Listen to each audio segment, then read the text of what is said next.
Hello, everybody. Scott Golden here with the Golden Opportunities Coaching YouTube channel. Welcome to those who are new around here. This is the Pro Wrestling Logic YouTube channel, though, where we discuss a variety of pro wrestling related topics. Over 2,600 of these available. We open up with Tito Santana and Jose Estrada on the April 8th, 1989 edition. 1989, my favorite year because, well, that's when I became a fan. Jose Estrada, relatively regular guy here in the area. Also, highlights from WrestleMania 5, which had happened the week before, showing Hulk Hogan defeating Macho Man Randy Savage and the,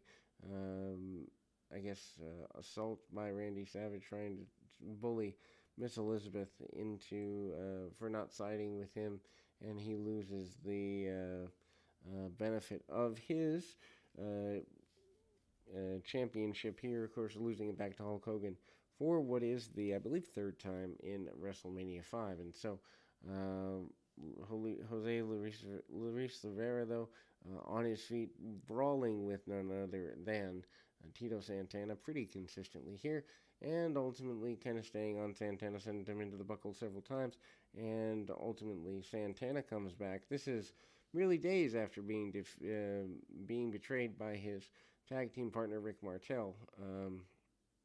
And Santana holds on to an armbar throughout, gets the flying forearm, and gets the victory on the heels of his feud with Rick the Model Martel. Then we go to highlights here, or another match. Brainbusters against Scott Casey and Omar Atlas. Omar Atlas, I believe, the first match of Jesse Ventura in the wrestling business, and I believe the last match of Ventura as well. Atlas, though, a relatively regular enhancement talent at the time in the late 80s, and ultimately goes into the corner with the Brainbusters. Brainbusters with, of course, Bobby Heenan, staying on things for their benefit, and obviously none other than Tully Blanchard, pretty consistent on ultimately staying in a good way as far as that contest series is concerned. Bobby Heenan on the outside directing traffic. Brainbusters don't need a heck of a lot. One of the best tag teams, I would say, the best tag team of all time. But then we go to a upcoming, I believe it's Tennessee, where the upcoming matches are. The Demolition talking about going at it with the Powers of Pain once again. Demolition talking about also wanting to get their hands on the Brainbusters.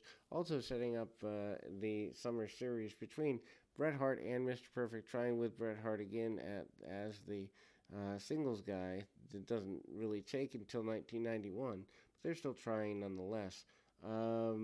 Highlights from the Ultimate Warrior being defeated by Ravishing Rick Rude, including the Bobby the Brain Heenan holding the foot of the Warrior, allowing Rude to get the victory along the way. Then we go to Bad News Brown versus Frankie Valdez. Not a coffee bean guy, but anyway, Bad News Brown really doesn't have a lot going on here in 1989. Post his Hulk Hogan run here, he does end up kind of going back and forth through some things, but never really has the feud that he does after the Hulk Hogan run in late 88. He hits a bunch of punches, bunch of kicks, and ultimately a couple of, hits the Ghetto Blaster and the victory. We go back to the event center here, and the $1 Million Man also is hyping the fact that he is on the newest cover of the WWF magazine. Talks about wanting to be the man to get all the copies off the newsstands. Then we go to Steve Stone against Brutus the Barber Beefcake.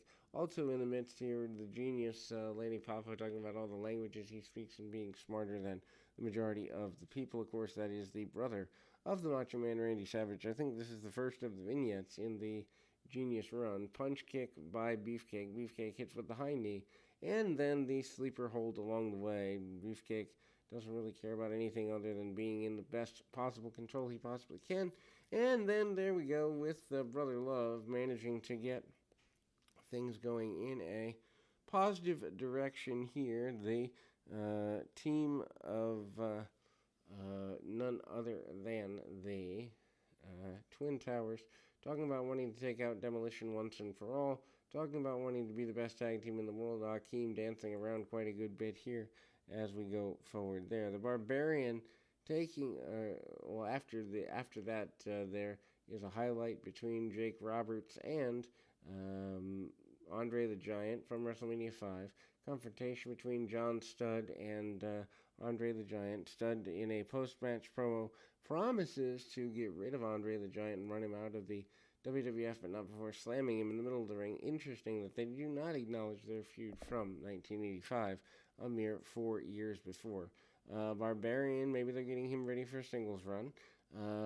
But some big body slams by the Barbarian and managing to get a top rope launch off here, including a top rope clothesline, still managed by Mr. Fuji here in 1989. Honky Tonk Man wanting to get his hands on Bret Hart at upcoming house shows and other such things. Ultimate Warrior talks about Rick Rude not being able to vanquish him once and for all and getting the Intercontinental title back at upcoming house shows in the Tennessee area.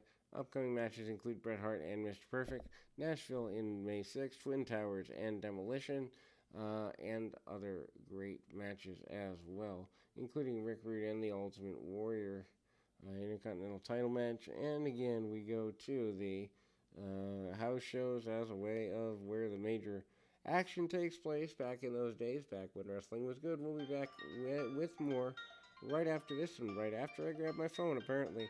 We'll be back with more right after this.